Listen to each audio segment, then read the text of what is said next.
in the vast expanse of the ancient land, where golden sands stretched endlessly beneath the burning sky, there lived a young soul who would forever change the course of humanity. There existed workshops where idols were carved and where hands shaped lifeless stone into objects of worship. In one of these workshops, a boy named Ibrahim grew, his eyes reflecting questions that no one around him dared to ask. The streets echoed with the sound of merchants praising their gods of wood and clay. Yet in the heart of this child, a different voice whispered, a voice that sought truth beyond what eyes could see. Ibrahim's father Azar was a master craftsman, renowned throughout the city for the beauty of his idols. His workshop stood at the center of the marketplace, its walls lined with statues of every size and form. People came from distant villages to purchase these objects, believing them to hold power over their destinies. Azar worked with dedication, his weathered hands smoothing the curves of stone faces, painting eyes that would never see, carving mouths that would never speak. He took pride in his craft, in the coins that filled his purse, in the respect that his skill commanded. But his son Ibrahim would watch these activities with a growing unease that settled deep in his chest, like a stone in still water. The boy would sit in the corner of the workshop, tasked with sweeping dust and organizing tools, but his mind wandered to places his father could not imagine. He observed how the statues remained motionless as his father carved them, how they required human hands to even stand upright, how they depended entirely on their creators for existence. A question formed in his young mind, simple yet profound. If these objects needed us to make them, to place them, to clean them, how could they possibly be gods? How could the created hold power over the creator? The logic seemed backwards, inverted, like a reflection in disturbed water. As Ibrahim grew older, his questions grew bolder. He would venture into the desert at dawn, when the first light painted the dunes in shades of rose and amber. There, in the solitude where only the wind spoke, he would search for answers. He watched the sun rise, a magnificent sphere of fire that brought warmth and light to the world. And he wondered if perhaps this blazing orb was the divine power he sought. The sun commanded the day, governed the seasons, made crops grow, and gave life to all living things. Surely, he thought, this must be worthy of worship. For hours he would observe its journey across the sky, noting its power and consistency. But as evening approached and the sun began its descent, sinking slowly beyond the horizon until darkness claimed the land, Ibrahim felt a hollow disappointment. He spoke softly to himself, words that would echo through generations.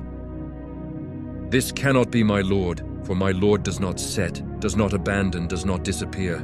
A true God would be constant, eternal, beyond the limitations of rising and falling, of coming and going."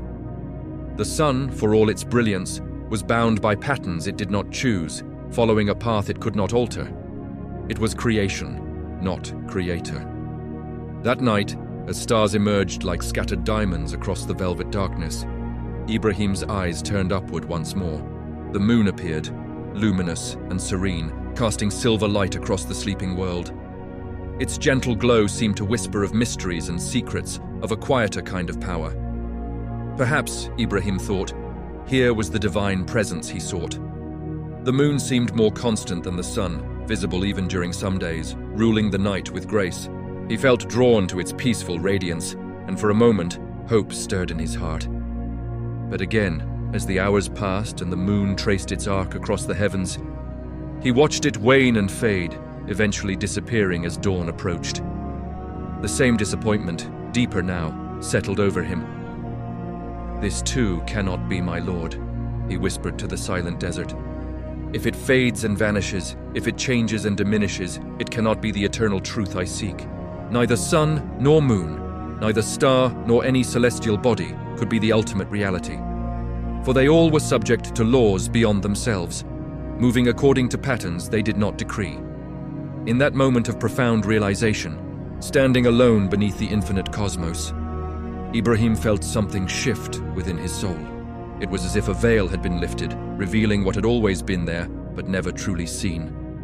The creator of sun and moon, the designer of stars and galaxies, the one who established these perfect patterns and sustains them without effort, this was the true Lord.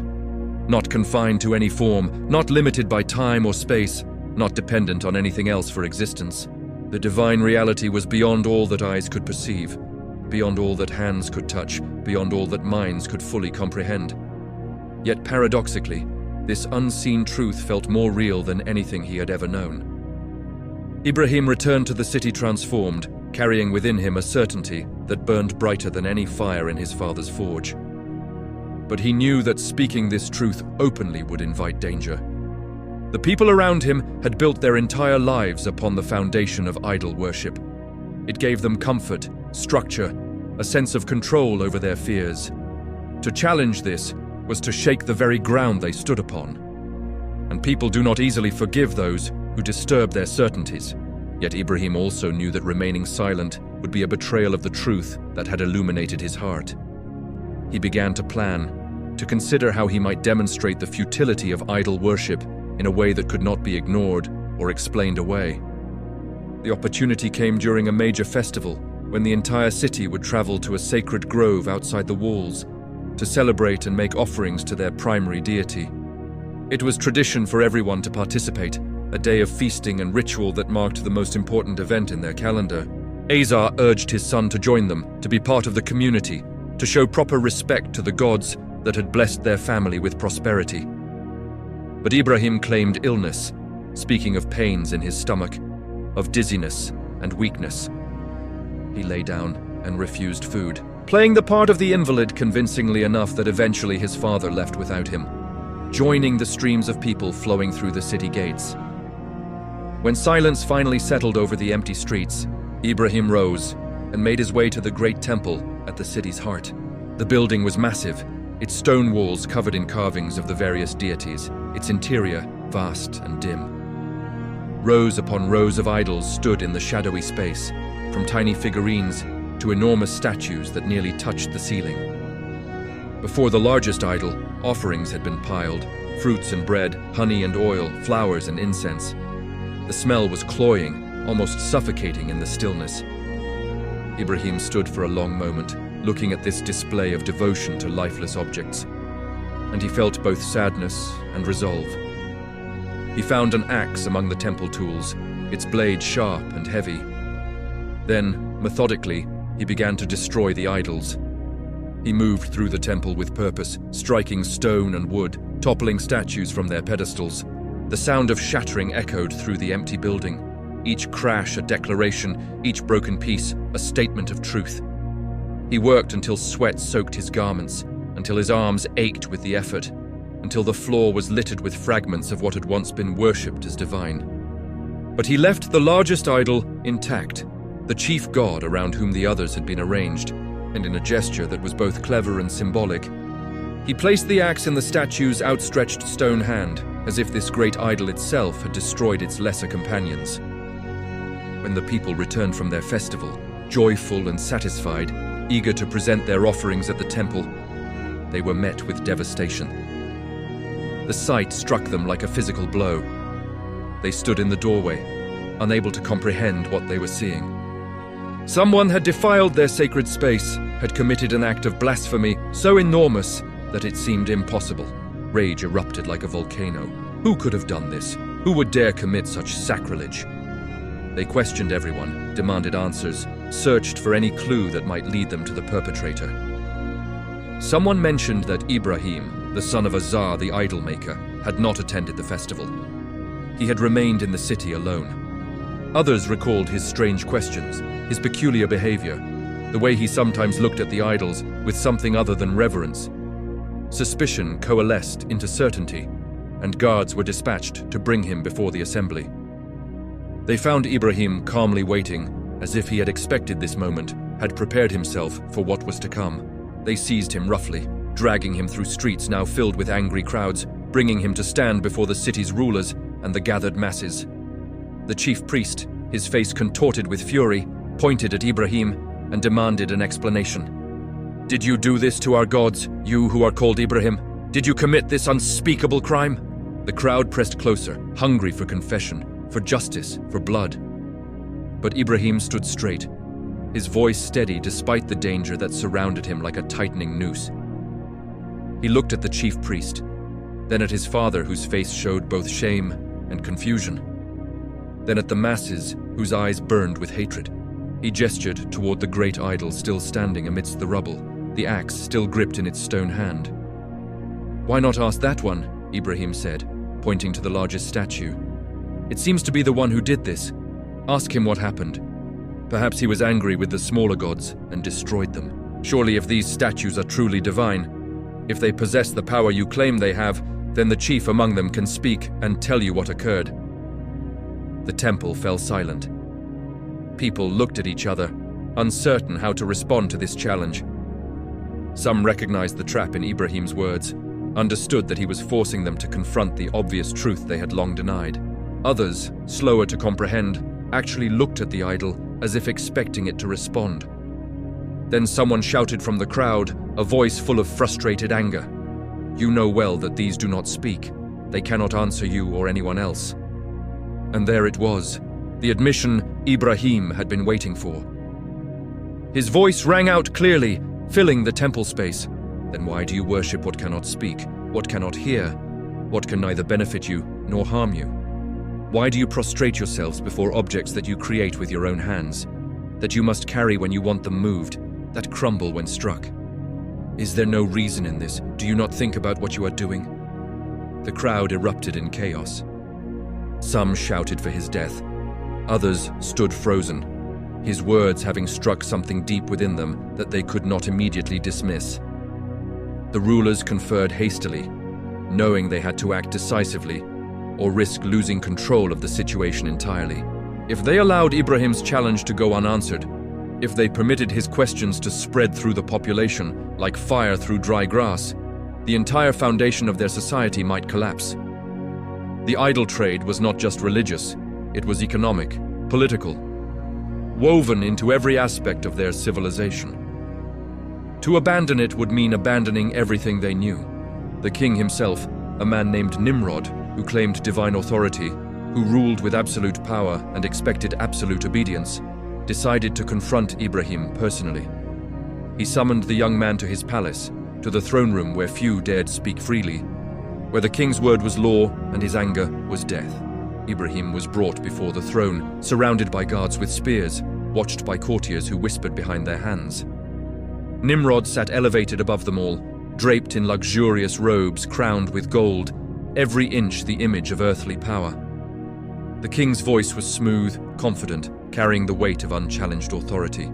"So Ibrahim, you claim to worship a lord other than the gods we honor, other than me who rules this land and determines the fate of all who dwell in it. Tell me, what can your lord do that I cannot? I give life by releasing prisoners condemned to death.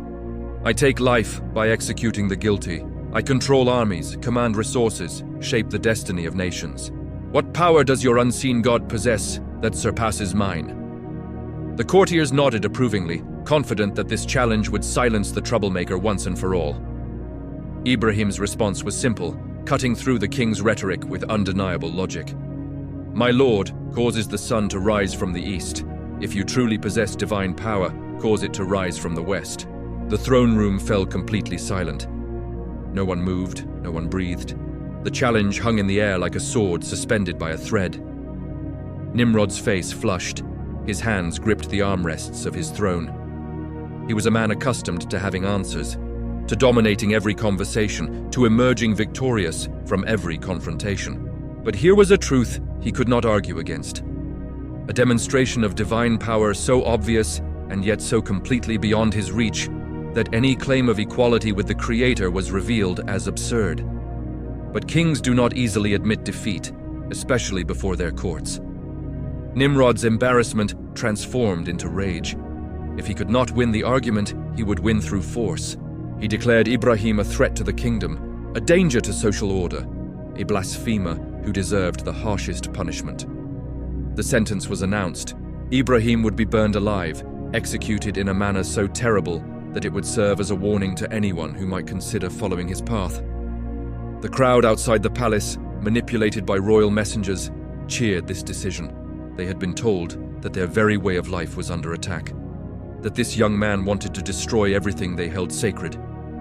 Preparations began immediately, for an execution unlike any the kingdom had ever witnessed. The king ordered the construction of an enormous fire, a blaze so large and hot that it would consume Ibrahim entirely, leaving not even bones behind. For days, people gathered wood from every source, stripping forests, demolishing unused buildings, creating a pile of fuel that rose like a mountain in the center of a vast field outside the city. The work became a kind of frenzy, as if the physical activity could channel the population's anxiety and anger into something tangible. When the day of execution arrived, it seemed the entire kingdom had gathered to witness the spectacle. The pyre was so massive that lighting it became a challenge in itself. When the flames finally caught, fed by oils and accelerants, they roared to life with a sound like thunder. The heat was so intense that no one could approach within 100 paces.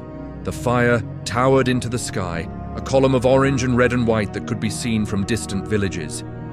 This was meant to be the ultimate demonstration of the king's power, the final word in his argument with Ibrahim, proof that challenging the established order led only to destruction.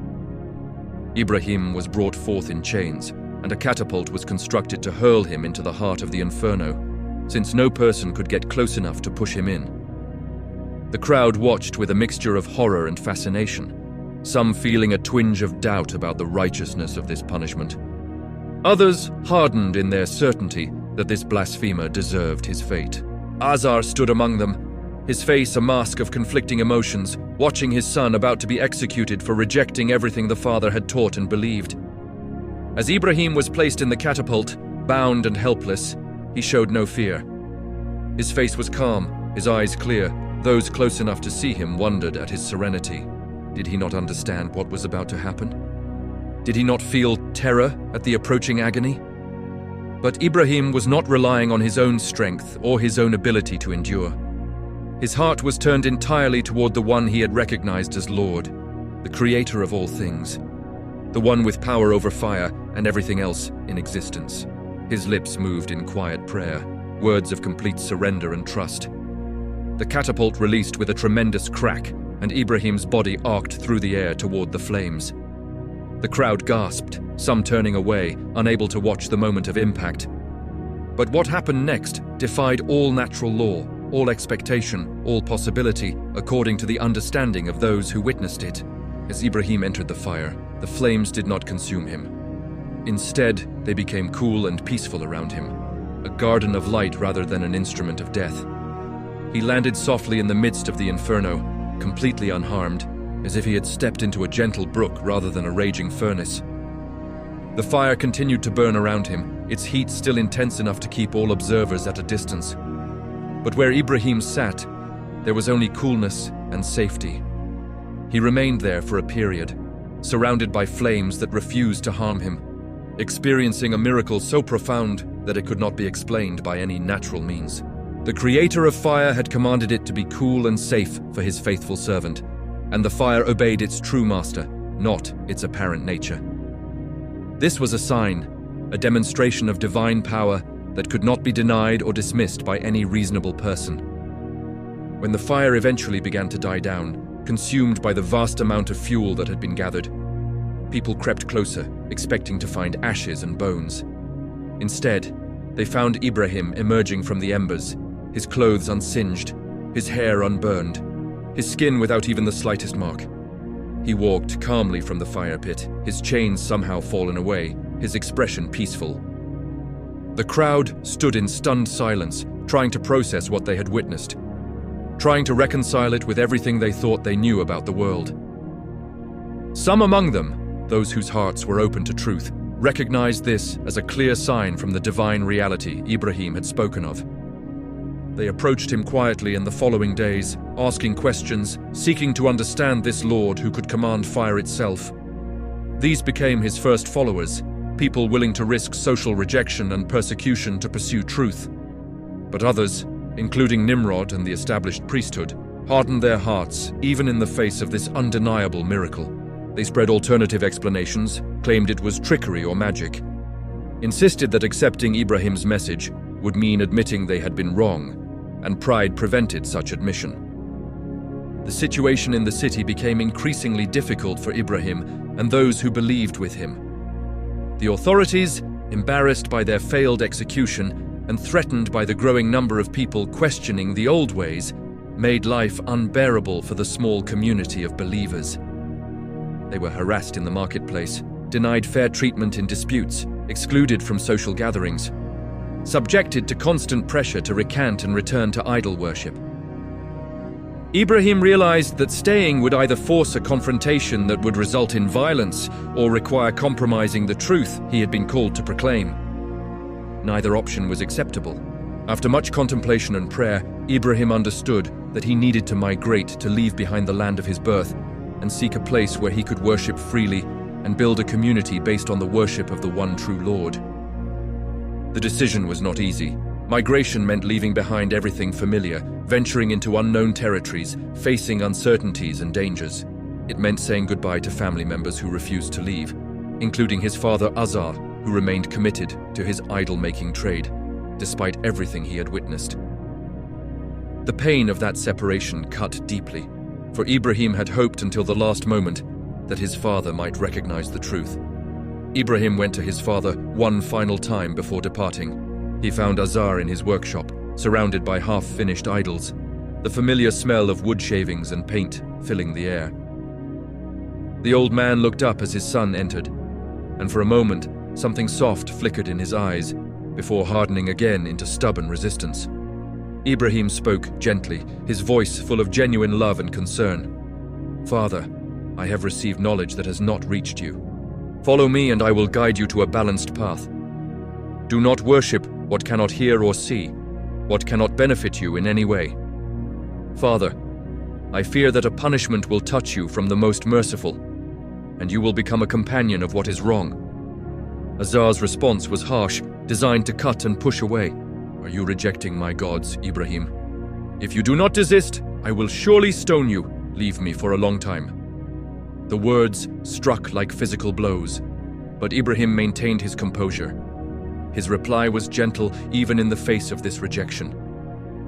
"Peace be upon you, Father. I will ask forgiveness for you from my Lord. Indeed, he has always been gracious to me." And with that, Ibrahim left his father's workshop for the last time, carrying a sorrow that would remain with him for the rest of his life, a reminder that even the clearest truth cannot force open a heart that chooses to remain closed. The journey of migration began with just a few believers, a small caravan heading into uncertain territory.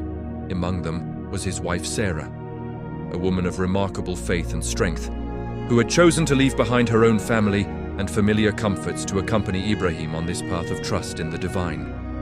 They traveled for weeks through harsh desert terrain, facing sandstorms and scorching heat, limited water and constant vigilance against bandits. There were moments of doubt, of exhaustion so complete that continuing seemed impossible. But they pressed forward, sustained by something beyond physical strength. Eventually, they reached a land that was greener, more hospitable, where water flowed and vegetation grew. Here they settled, establishing a small community, building homes, planting crops, living according to the principles of worshipping the one true Lord. Ibrahim became known for his integrity and wisdom, settling disputes fairly, treating everyone with respect, demonstrating through his actions what true submission to the divine really meant.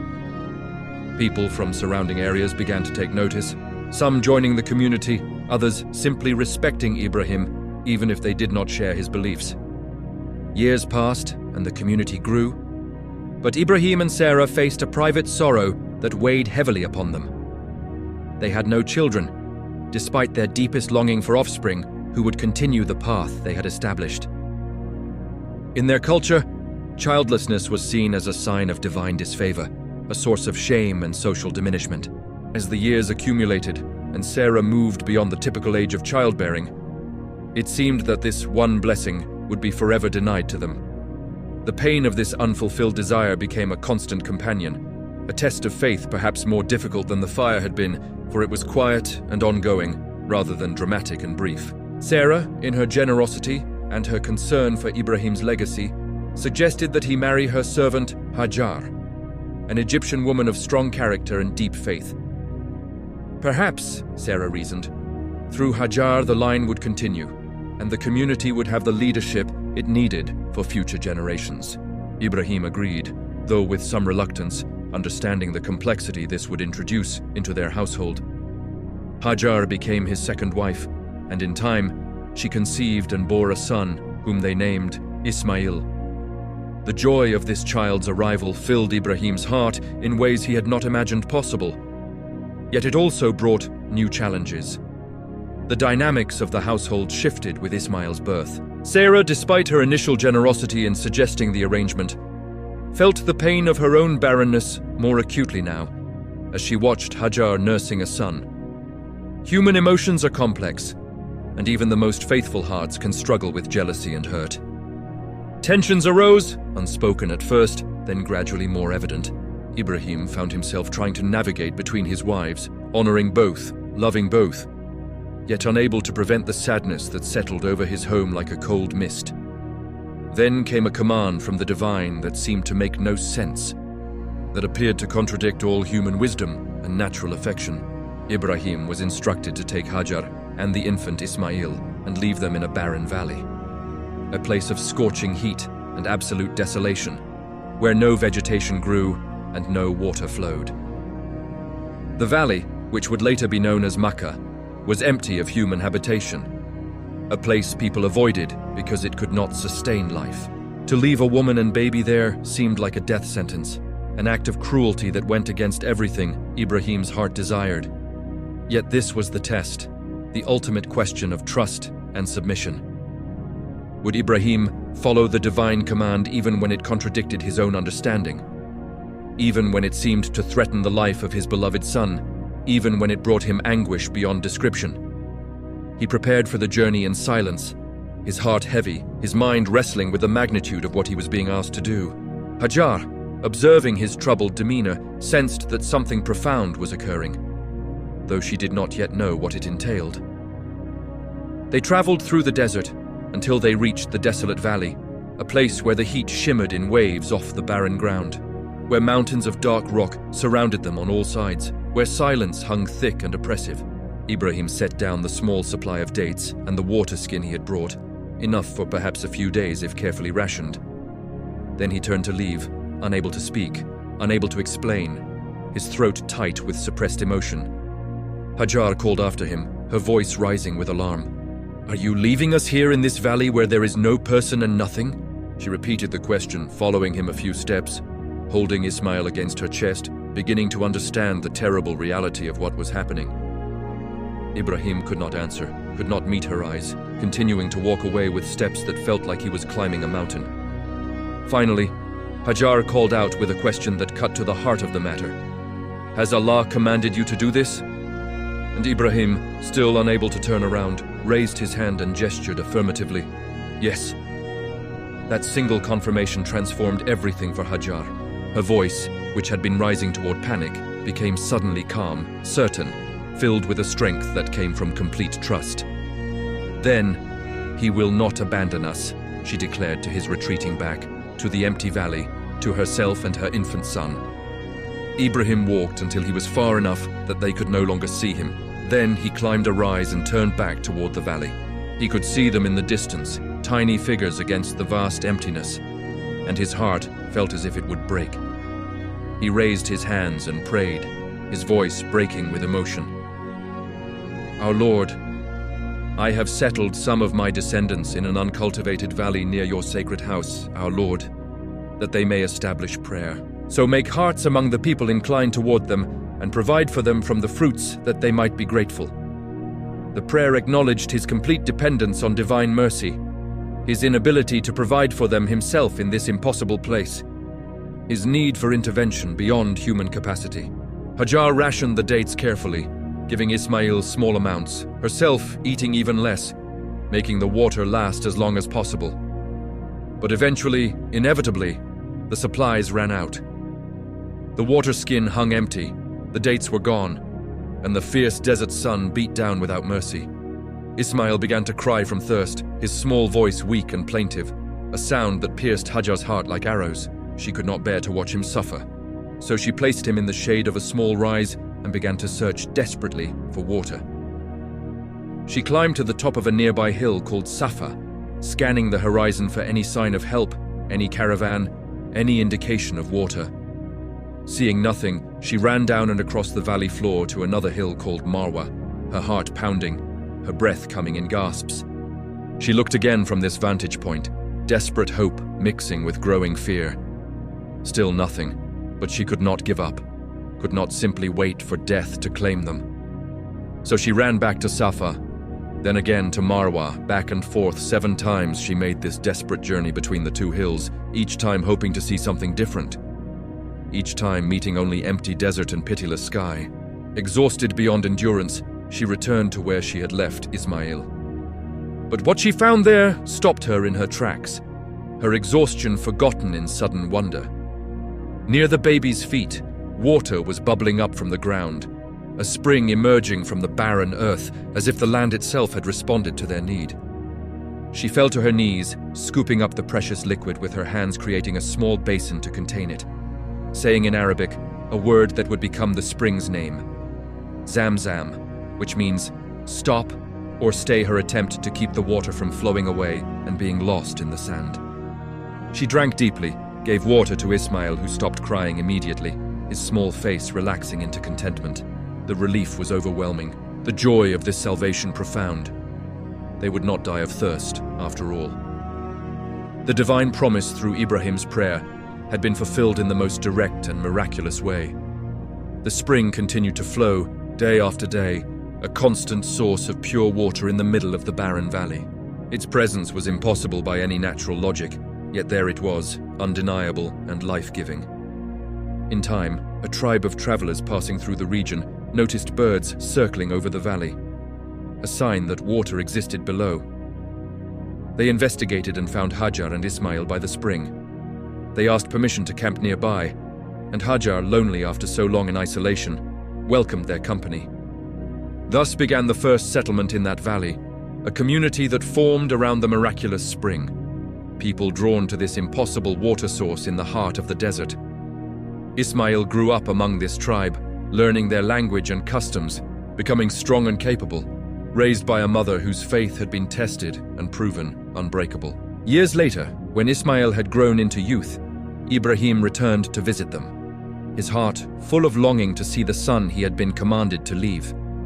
The reunion was emotional beyond words, father and son embracing after so long apart, Ibrahim marveling at how Ismail had grown, Hajar recounting the miracle of the spring and all that had happened in the intervening years. But this visit was not merely for reunion. Ibrahim had received another command, one that would require even greater submission than before, a test that would probe the very depths of faith and trust. In a dream that came with the unmistakable quality of divine communication, Ibrahim saw himself sacrificing Ismail, offering his beloved son as a complete surrender to the one who had given him. The dream repeated over several nights, leaving no doubt about its source or meaning. Ibrahim wrestled with this command in the silence of his heart, understanding that he was being asked to give up the very thing he loved most, the son he had waited so long to have, the child who represented his lineage and legacy. Every human instinct rebelled against the idea. How could a loving creator demand such a thing?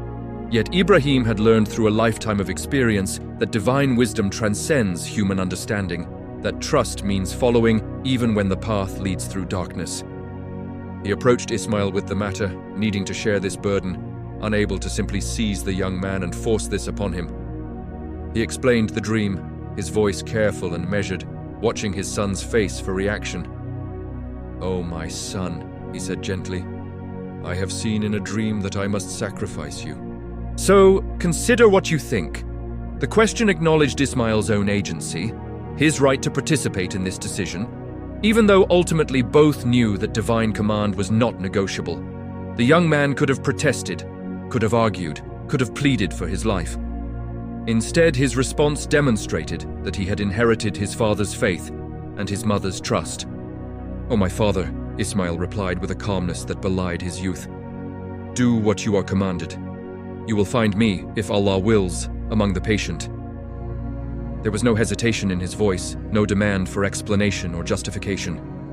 He had been raised by Hajar to trust in the divine reality absolutely, had grown up hearing the story of the miraculous spring, had learned that the Creator's care sometimes comes through paths that human logic cannot anticipate. If this was what was required, then he would submit, would offer himself willingly, trusting that somehow, in ways beyond his understanding, this was right. Father and son traveled together to a place away from the settlement, a quiet location where they would not be disturbed or observed.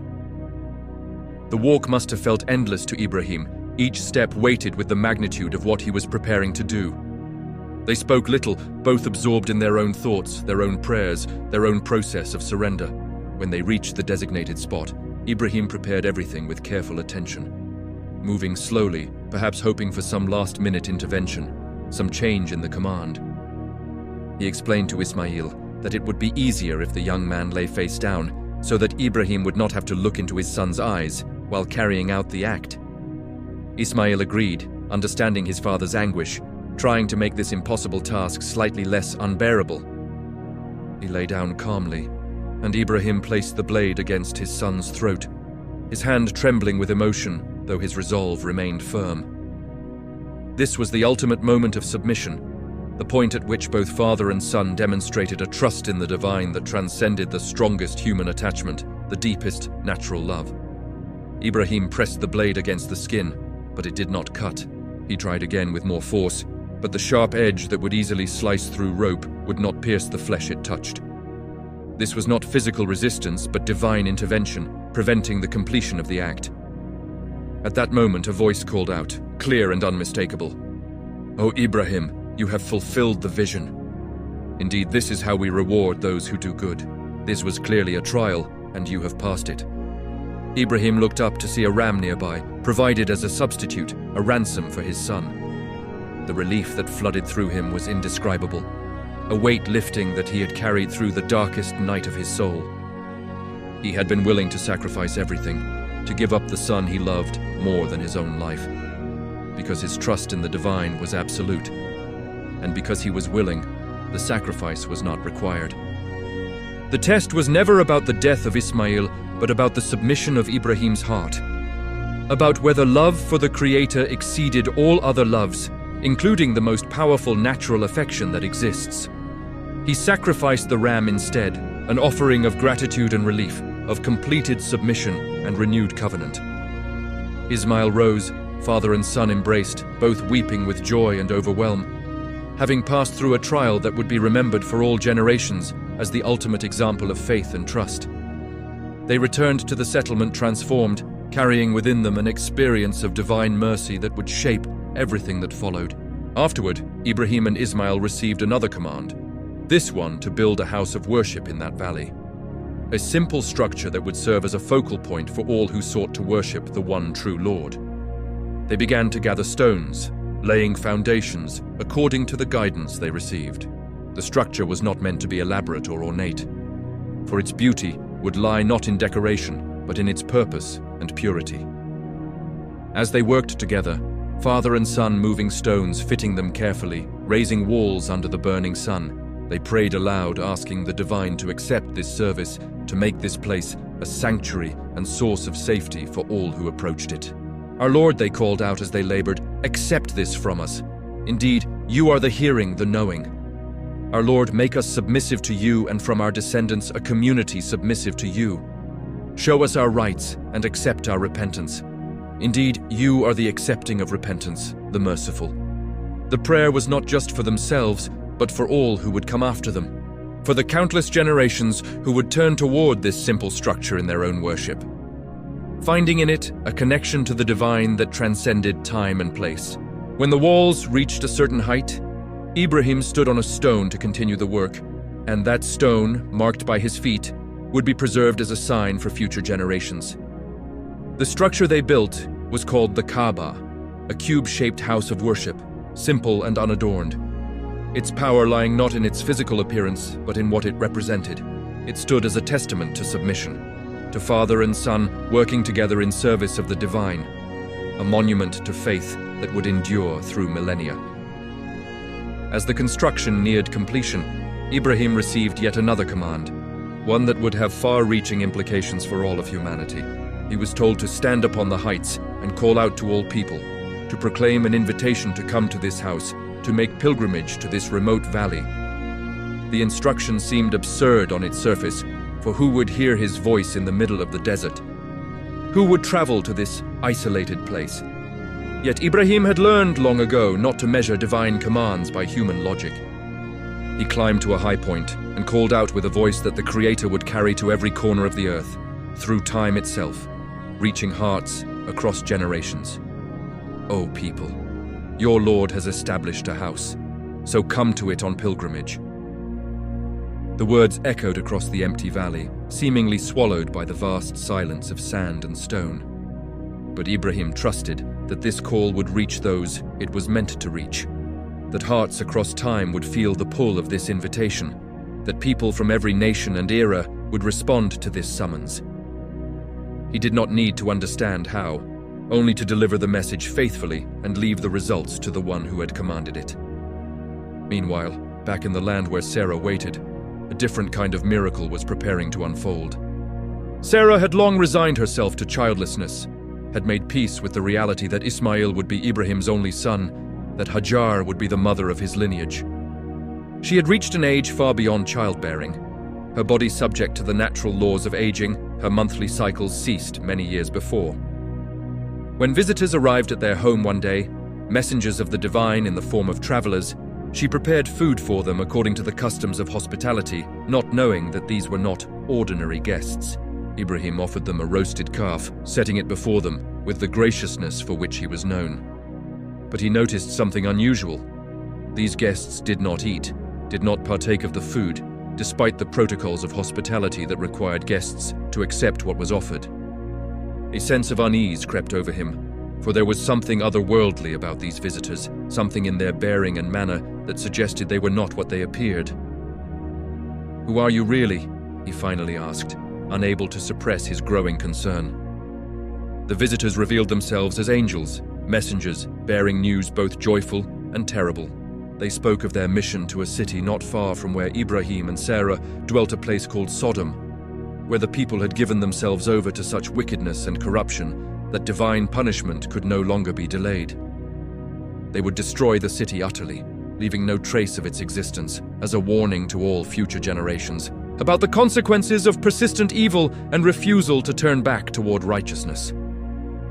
Ibrahim's heart clenched at this news, for he knew that among those doomed inhabitants lived his nephew Lut, a righteous man who had been striving to call his people back from their destructive path. Ibrahim began to plead for the city, his voice urgent and compassionate. "But what if there are 50 righteous people in the city? Would you still destroy it? Could you not spare the place for the sake of the righteous within it?" The angels acknowledged that if 50 righteous people could be found, the city would be spared. But Ibrahim knew the reality of Sodom, knew that 50 righteous souls would not be found there. He continued bargaining, reducing the number.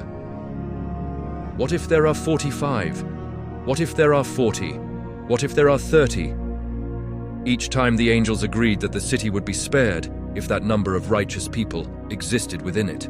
Ibrahim persisted, driven by his concern for his nephew and by his hope that even in the worst circumstances, some good might remain. What if there are 20? What if there are 10? Could the Creator not spare the place for the sake of even 10 righteous individuals? The angels confirmed that yes, even for 10, the city would be saved. But then they gently told Ibrahim that he should cease his pleading, for the decree had been issued, the judgment was set. Even 10 righteous souls did not exist in Sodom, and Lut and his small family were the only ones who would be saved from the coming destruction. As the angels prepared to depart for their mission, they turned to Sarah, who had been listening from behind a partition, as was appropriate for women when male guests were present. They delivered news that seemed impossible, absurd, laughable in its apparent contradiction of natural law. "O Sarah, you will bear a son, give him the name Isaac. And after Isaac, he will have a son named Jacob.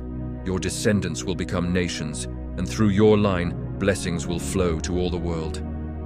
Sarah, listening, could not contain her reaction. She laughed, not from joy, but from the sheer impossibility of what she was hearing. How could she, an old woman whose body had long ceased its fertile cycles, possibly conceive and bear a child? She stepped forward, her voice tinged with irony and disbelief. "Shall I bear a child when I am an old woman, and this, my husband, is an old man? This is truly an amazing thing." The angels responded gently but firmly, reminding her that nothing is beyond the power of the one who created all things, who establishes natural laws and can supersede them when divine purpose requires it. "Are you amazed at the decree of Allah? The mercy and blessings of the Creator are upon you, people of the house. Indeed, He is praiseworthy and glorious." In time, exactly as the angels had promised, Sarah conceived. The pregnancy itself was a miracle. Her aged body somehow transformed to carry and nourish new life. When the time came, she gave birth to a son, and following the instruction they had received, they named him Isaac. The joy that filled Ibrahim and Sarah's home was beyond description. Sweeter for having been so long delayed, more precious for having seemed impossible. Ibrahim, now extremely advanced in age, held his newborn son and marveled at the divine generosity that had given him two sons. Ismail through Hajar, and now Isaac through Sarah, each one a gift beyond deserving, each one a sign of divine favor and mercy. But this development, joyful as it was, brought complications to the household dynamics. Sarah, now a mother herself, felt less generous toward Hajar and Ismail. The old tensions resurfaced, intensified by Sarah's protective feelings for her own son and her concern about inheritance and leadership. She could not bear the thought of Ismail and Isaac being raised as equals, could not accept that her son might share his father's legacy with Hajar's son. She pressed Ibrahim to send Hajar and Ismail away permanently, to establish them separately, so that Isaac would be the undisputed heir. This request tormented Ibrahim. He loved both sons, felt responsibility toward both mothers, could not imagine deliberately separating his family. Yet he also received divine guidance that he should listen to Sarah in this matter, that there was wisdom in the separation, even if he could not fully understand it. The pain of this second parting from Ismail was intense. For the boy was older now, their relationship deeper, the bond stronger. But Ibrahim trusted that the same divine care that had provided the spring of Zamzam, that had saved Ismail from sacrifice, that had given him Isaac in his old age, would continue to watch over both his sons and bring good from this difficult situation. Hajar and Ismail returned to the valley of Makkah, to the community that had grown around the miraculous spring. And there, they made their permanent home. Ismail married a woman from the tribe that had settled there, establishing his own family, his own lineage. Meanwhile, Isaac remained with Ibrahim and Sarah, growing up in a different environment, receiving his father's teaching and example, being prepared for his own mission and purpose. The two sons, though separated by distance, were both part of the divine plan. Both beloved, both destined to become fathers of great nations. Ibrahim traveled regularly between his two families, maintaining relationships with both sons, ensuring that neither felt abandoned or forgotten. These journeys were long and difficult, especially as his age advanced, but he persevered, driven by love and duty. Each time he visited Makkah, he and Ismail would maintain the Kaaba, repairing any damage, keeping it clean and pure, ensuring it remained a fitting house for the worship of the one true Lord. They would walk together around its perimeter, remembering the day they had built it together, reflecting on all that had transpired since then. During one of these visits, when Ibrahim had reached a very advanced age, his body weakened by the accumulation of years. He knew that his time in this world was drawing to a close. He could feel it in his bones, in the increasing effort required for each breath, in the way sleep came more readily and waking felt more like a burden. He gathered Ismail and spoke to him of all that mattered, passing on wisdom, sharing stories, ensuring that the young man understood the importance of maintaining the path of truth and submission. "Listen carefully, my son," Ibrahim said, his voice still strong despite his body's frailty. "The life I have lived has been full of tests and trials, of moments when the path forward seemed impossible or unbearable. But in every situation, I have learned that trust in the divine is never misplaced, that submission is not weakness, but the highest form of strength. The fire that should have consumed me became cool and safe. The son I was commanded to sacrifice was saved and stands before me now. The barren valley became a place of water and settlement. The wife who could not conceive bore a son in her old age. None of this was because of my own cleverness or power, but because the Creator's mercy and wisdom exceed all human understanding. He continued, sharing insights from a lifetime of walking with the divine. When people worship what they create with their own hands, whether idols of stone or idols of ambition, power, or wealth, they make themselves slaves to things beneath them. True freedom comes only from surrendering to the one who created all things, who owes nothing to anyone, who needs nothing from us but gives us everything we need. This is the path I have walked, and this is the path I entrust to you. Teach your children, and they will teach theirs, generation after generation. Let this house we built together be a focal point for all who seek truth, a place where human pride is set aside and hearts turn wholly toward their Creator. Ismail listened with tears streaming down his face, knowing that this was farewell, that his father would not return from this visit, that these words were final instructions and blessings. He committed every phrase to memory, determined to fulfill his father's trust, to preserve and pass on everything he had learned. "Father," he said when Ibrahim paused, "you have taught me through your example that faith is not merely words spoken or rituals performed, but a complete orientation of one's entire being toward truth. You faced rejection from your own father and people, yet you remained firm. You left your homeland and wandered as a stranger, yet you never wavered. You were willing to sacrifice what you loved most, yet you trusted in divine wisdom. How can I adequately honor such a legacy?" Ibrahim smiled, reaching out to place his weathered hand on his son's head. "You honor it by living it, not perfectly, for no human can be perfect, but sincerely. You will face your own tests, different from mine, suited to your own time and circumstances. Trust in those moments, even when trust feels impossible. Remember that the one who created you, who sustained you through every breath of your life, who has never failed in any promise, will not abandon you. Be kind to people, establish justice, remain humble, and keep this house pure for all who come seeking truth. This is all I ask, and it is everything." Not long after, in the land where Isaac lived with his mother Sarah, Ibrahim passed from this world to the next. Both sons came together for his burial, Ismail traveling from Makkah, Isaac from his home, meeting to lay their father to rest. They stood together at his grave. These two half-brothers who had lived largely separate lives, united in their grief and in their inheritance of their father's mission.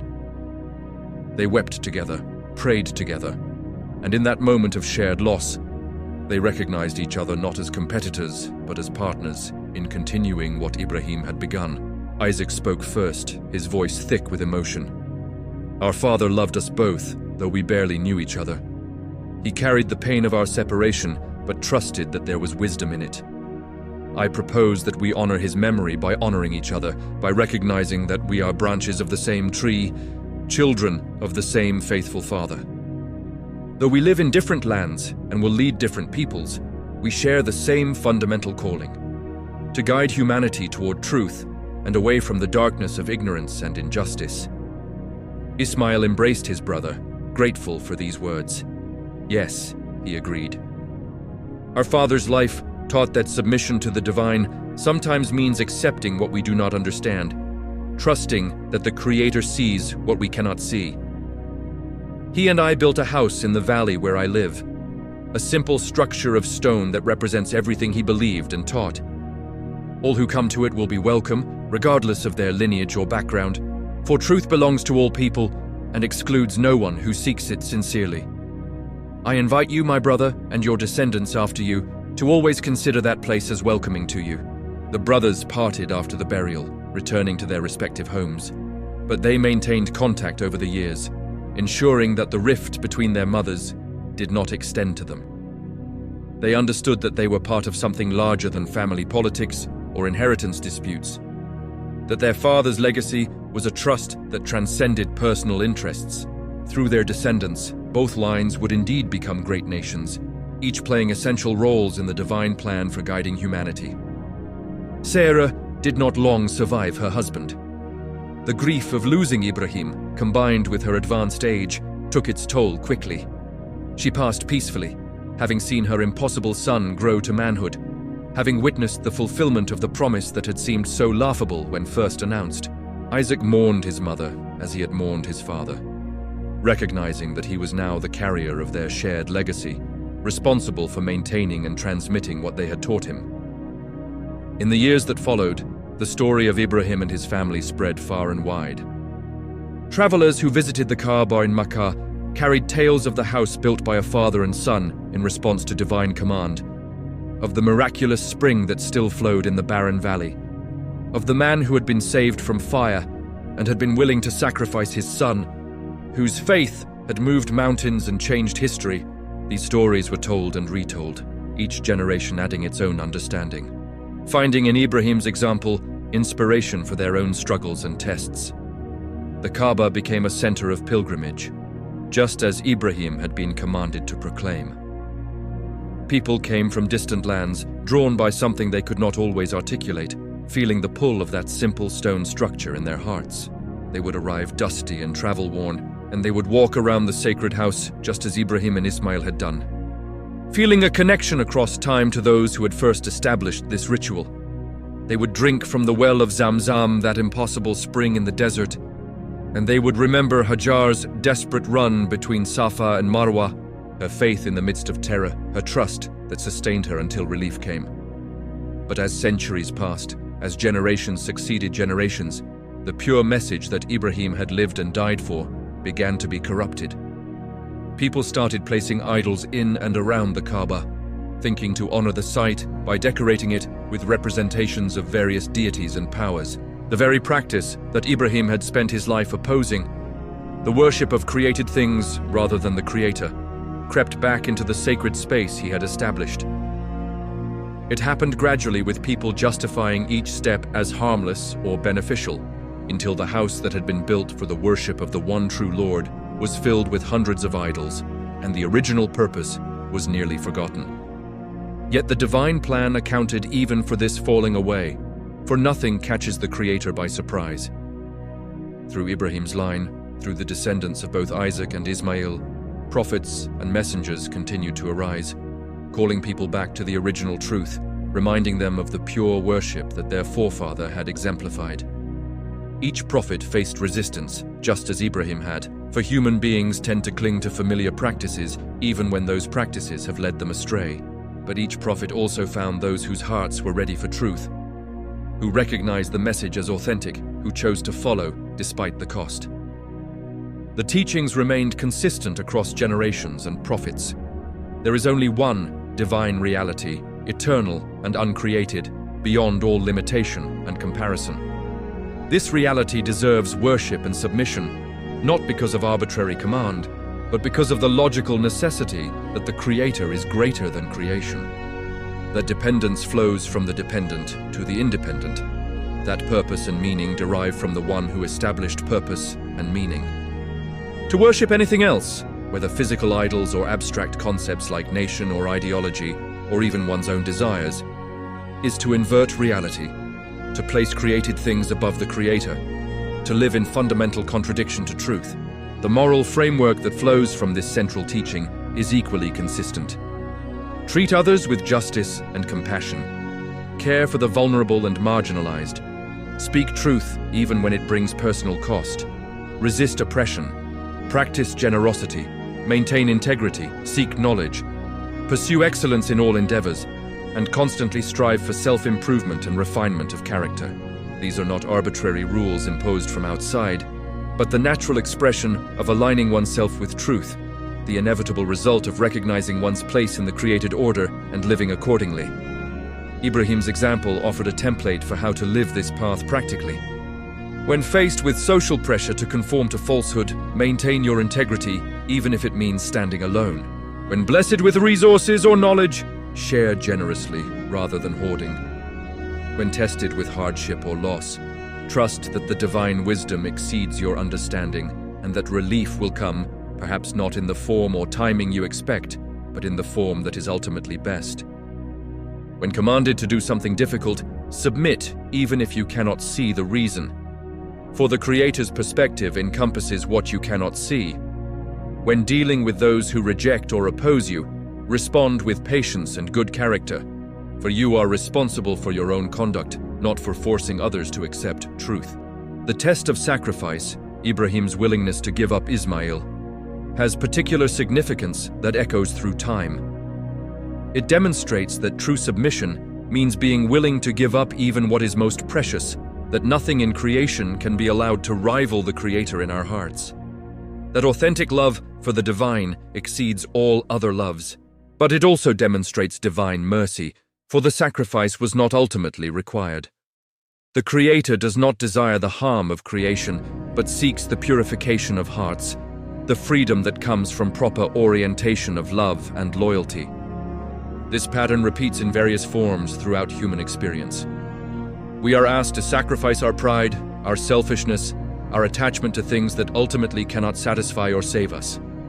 The sacrifice feels like death in the moment, like losing something essential, like diminishing ourselves. But what actually dies is only the false self, the ego-driven collection of fears and desires that enslaves rather than liberates. What emerges on the other side is a more authentic self, freed from the tyranny of endless wanting, able to give and receive love more purely, capable of joy that does not depend on circumstances. The migration that Ibrahim undertook, leaving his homeland and living as a stranger in foreign lands, also carries symbolic weight beyond the historical event. Every person who chooses truth over comfortable falsehood embarks on a kind of migration, leaving behind the familiar landscape of social acceptance and conventional thinking, venturing into territory that may be lonely and challenging. The destination is not primarily a physical place, but a state of being, a condition of the heart aligned with reality, a peace that comes from dwelling in truth regardless of external circumstances. Hajar's running between Safa and Marwa, her desperate search for water to save her child, speaks to every person who has faced seemingly impossible circumstances, who has exhausted all apparent options, who has reached the end of human resources and capacities. In such moments, the temptation to despair is overwhelming, yet Hajar's example teaches that effort and trust must be combined. She did not sit passively waiting for a miracle. She ran back and forth, searching with all her strength. But neither did she trust only in her own effort. She knew that ultimately salvation would come from beyond herself. This balance between exertion and reliance, between doing what we can and trusting in what we cannot do, defines the life of authentic faith. The spring of Zamzam, flowing in the barren desert, symbolizes divine mercy appearing in the most unlikely places. Provision coming from unexpected sources, hope emerging precisely when all seems lost. It reminds us that the Creator is not bound by apparent natural limitations, that what seems impossible to us is simply another opportunity for divine power to manifest. The spring still flows today, thousands of years later, a physical testimony to a spiritual truth. The Creator's mercy is constant, generous, and inexhaustible. Ibrahim's prayer as he established Hajar and Ismail in the valley asked that hearts would be inclined toward them and that provision would come from fruits in that fruitless place. Both requests were answered in ways that exceeded the immediate situation. Hearts across centuries and continents do indeed incline toward that valley, feeling drawn to visit and honor the site where such profound faith was demonstrated. And provision has flowed, not just in the form of fruits brought by traders, but in the form of spiritual sustenance, guidance and meaning and purpose that have enriched countless lives. The construction of the Kaaba by father and son, working together in the desert heat, laying stone upon stone, represents the building of faith through action, through applying oneself physically and practically to divine commands. Worship is not merely internal feeling or verbal profession, but manifests in tangible deeds, in sweat and effort, in time and energy devoted to purposes beyond self-interest. The simplicity of the structure teaches that what matters is not outward ornamentation, but inner purity of intention and dedication. Ibrahim's prayer during the construction asked for submission for himself and his descendants, for guidance in proper worship, for acceptance of repentance. These requests acknowledge human weakness and need, the constant requirement for divine assistance, the understanding that no one achieves or maintains righteousness through personal power alone. The life of faith is not a single achievement, but an ongoing process of turning toward the divine, of seeking forgiveness for failures, of asking for strength to continue, of recognizing moment by moment our dependence on mercy and grace. The conflict with his father Azar, painful as it was, illustrates that sometimes the path of truth requires accepting broken relationships with those we love. Ibrahim tried repeatedly to guide his father to truth, speaking with gentleness and respect. But ultimately, he had to accept that he could not force anyone to believe, that each person must make their own choice. He continued to love his father, continued to pray for him, but he did not compromise truth to maintain the relationship. This teaches both the importance of family bonds and the limits of those bonds, the understanding that truth cannot be sacrificed even for the closest relationships. The encounter with Nimrod, the confrontation between prophet and king, demonstrates that earthly power, no matter how absolute it appears, is nothing before divine reality. Nimrod commanded armies, controlled resources, could execute anyone who displeased him, yet he could not cause the sun to rise from the west. His power was impressive to human eyes, but ultimately illusory, temporary, constrained by limits he had no power to overcome. Ibrahim's simple challenge exposed this, revealed the emperor to have no clothes, despite all his outward magnificence. This pattern recurs throughout history. Systems of oppression and injustice may appear unshakable, may seem to have successfully silenced all opposition, may convince even themselves of their permanence and inevitability. Yet they are built on falsehood, and falsehood carries within it the seeds of its own destruction. Truth may be suppressed for a time, but it cannot be ultimately defeated, for it is aligned with reality itself, while falsehood contradicts reality and must constantly expend energy maintaining its illusions.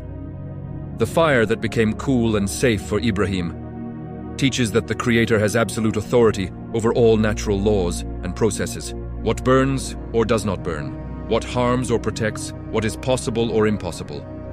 All of this is subject to divine will and command.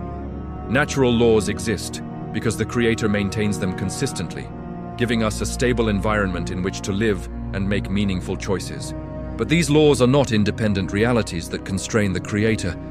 They are patterns established by divine choice and can be modified when divine purpose requires it. This does not mean we should expect miracles to save us from the consequences of our own foolish choices. The general pattern is that natural laws operate consistently, and we are responsible for working within them wisely.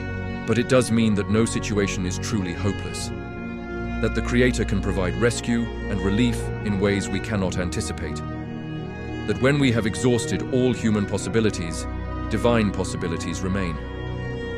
Our task is to do what we can, to make wise choices and expend genuine effort, while recognizing that outcomes ultimately depend on the one who controls all outcomes.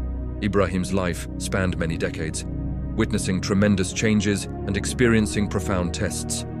From his youth, questioning the idols in his father's workshop, to his old age seeing both his sons grown and established, he remained consistent in his core commitment to truth and submission. This consistency across changing circumstances, this unwavering orientation toward the divine, despite whatever storms might rage externally, defines authentic faith. It is easy to believe when circumstances are comfortable, when blessings flow freely, when society approves and supports our choices. The test comes in difficulty, in isolation, in moments when faith seems to bring only hardship and cost. Ibrahim faced all of these tests and remained firm, not through superhuman strength, but through deep trust that the divine wisdom and mercy exceeded all temporary difficulties. He knew that this life is brief, that its pleasures and pains are both temporary, that what ultimately matters is the state of the heart and its relationship with eternal truth. This perspective allowed him to endure what would have crushed someone oriented primarily toward worldly success and comfort. When you understand that this life is a test, a preparation for something beyond, then the difficulties make sense as opportunities for growth and demonstration of commitment rather than merely as random suffering. The relationship between Ibrahim's two sons, Ismail and Isaac, carried forward in their descendants, shows that the divine plan operates on a vast scale across generations and centuries, weaving together strands that may seem separate or even contradictory from limited human perspective. Both sons were blessed, both became fathers of nations, both lines produced prophets and righteous people. The apparent favoritism or competition between them was only apparent, masking a deeper unity of purpose. They were not rivals but partners in the divine project of guiding humanity toward truth. This has important implications for how we understand difference and diversity. People may follow different prophets, practice different specific rituals, live in different cultures and contexts. Yet if they are oriented toward the same fundamental truth, submission to the one Creator, then they are fundamentally united, even in their diversity. External differences in practice or understanding need not create hostility if the core commitment is shared. Ibrahim's example welcomes all who seek truth sincerely, regardless of their background or starting point. As Ibrahim's earthly life came to its close, he could look back and see the fingerprints of divine guidance in every chapter, every test, every triumph and hardship. The arc of his story demonstrated that submission to the divine leads ultimately to flourishing. Not in the sense of worldly ease or comfort, but in the sense of living with purpose and meaning, of contributing to something greater than oneself, of experiencing the deep satisfaction that comes from aligning with truth. His legacy extended far beyond his own lifetime, influencing billions of people across thousands of years, all because he had the courage to question the idols others accepted without thought, and the faith to follow truth wherever it led him. The profound rest that comes at the end of a life well lived, the peace of knowing that one has been faithful to the trust one was given, this was Ibrahim's final gift. He passed not with regrets or fears, but with gratitude and confidence, trusting that the same divine reality that had guided and protected and provided throughout his life would continue beyond death into whatever lay ahead. His example calls to every generation, inviting us to consider our own lives, our own commitments, our own willingness to trust and submit and follow truth, regardless of cost. The questions he asked in his youth remain relevant. What deserves our ultimate allegiance? What is truly worthy of worship? Where should we place our trust? His life provides the answer, not just in words, but in example, showing us what it looks like to live with complete integrity, total submission, and unwavering faith in the reality beyond all created things.